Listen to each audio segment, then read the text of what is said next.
बोलो सतगुरुदेव की जय हो। बोलो सतगुरुदेव की जय हो।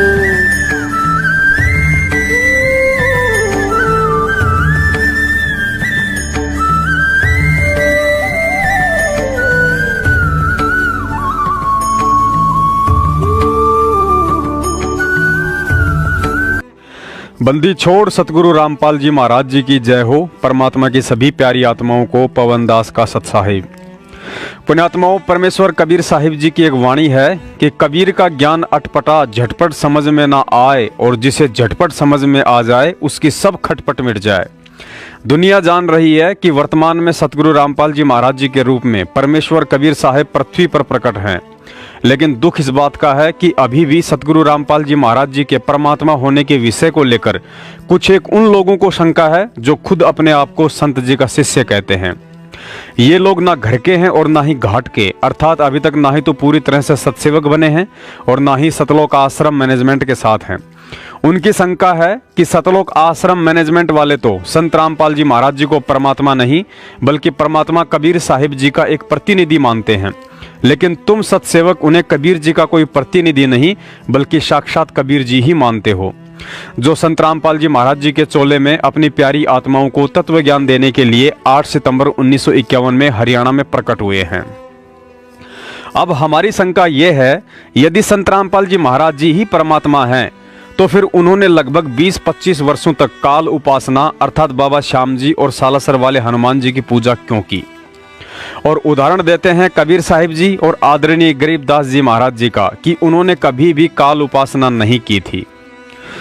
पुण्यात्माओं, सतगुरु रामपाल जी महाराज जी के जन्म लेकर नहीं बल्कि प्रकट होकर इस पृथ्वी पर आने के विषय में दास पहले काफी वीडियो ट्रू वीडियो चैनल पर डाल चुका है, लेकिन आज इन भक्तों की शंका कुछ अटपटी सी है, क्योंकि इतना तत्व ज्ञान लेने के बाद भी इस तरह की शंका उत्पन्न होना उस आत्मा के लिए अच्छा संकेत नहीं है। क्योंकि कबीर साहिब जी कहते हैं, जब तक आप गुरु को यह समझोगे कि गुरु ही तो है, वो इंसान भगत होकर भी कुत्ते की योनि में जाता है।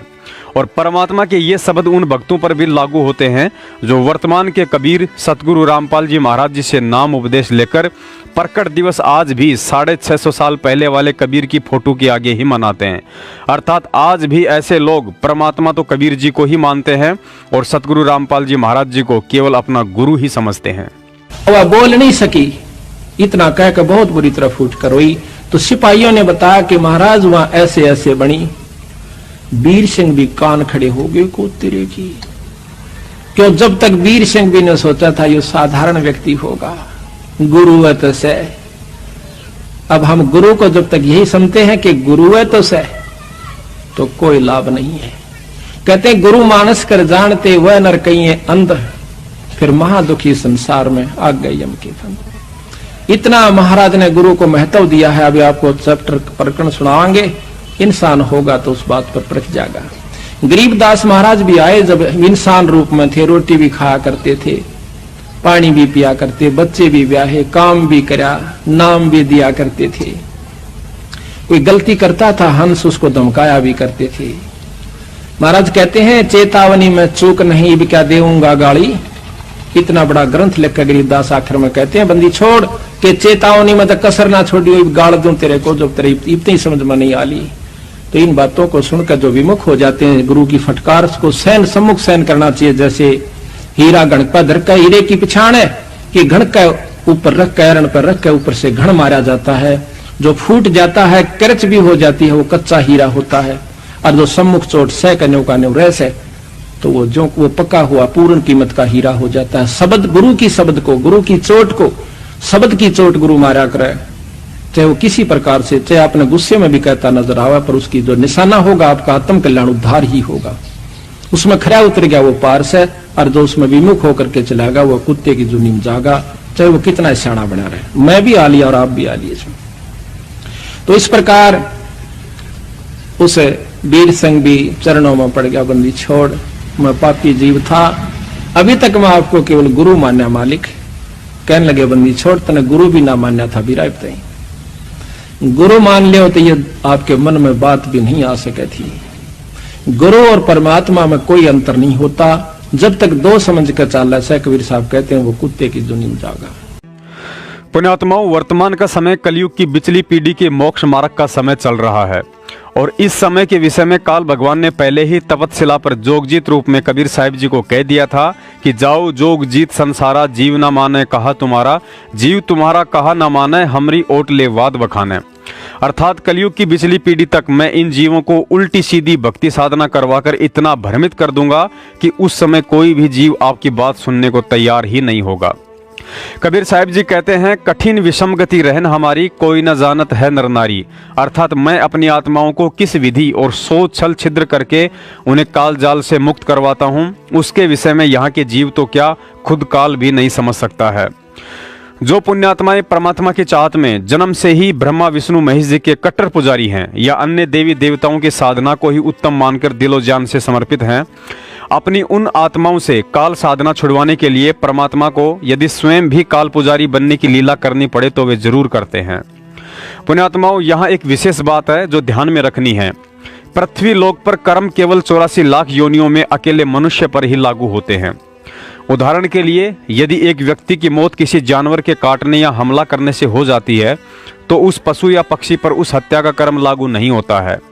अर्थात ना ही तो उसके ऊपर मुकदमा चलता है और ना ही उसे उम्र कैद या फांसी की सजा सुनाई जाती है और ना ही उस मौत के लिए उसे यमराज दंड देता है, क्योंकि पशु योनि कर्म योनि नहीं बल्कि भोग योनि है जो अपने प्रारब्ध के कर्म को भोग रहे होते हैं।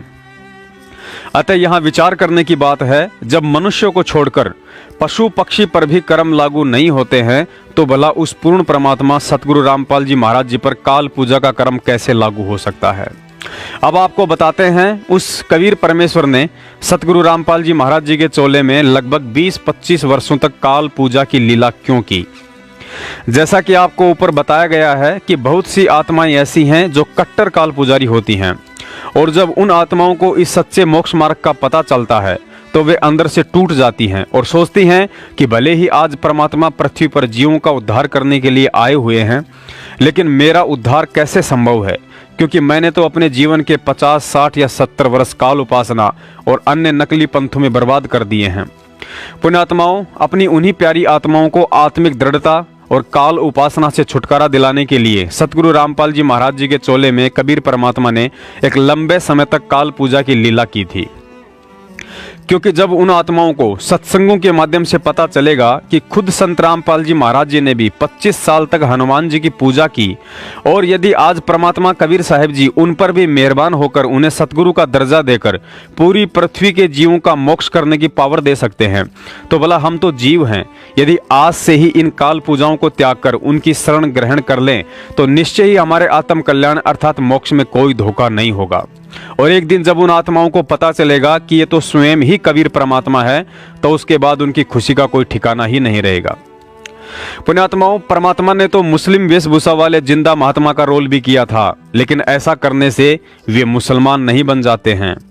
परमात्मा ने तो आदरणीय नानक जी को अपनी शरण में लेने के लिए जिंदा महात्मा के रूप में उनसे कहा था कि हे ज्ञानी महापुरुष, मुझे भी अपना शिष्य बना लो और ज्ञान प्रदान करो।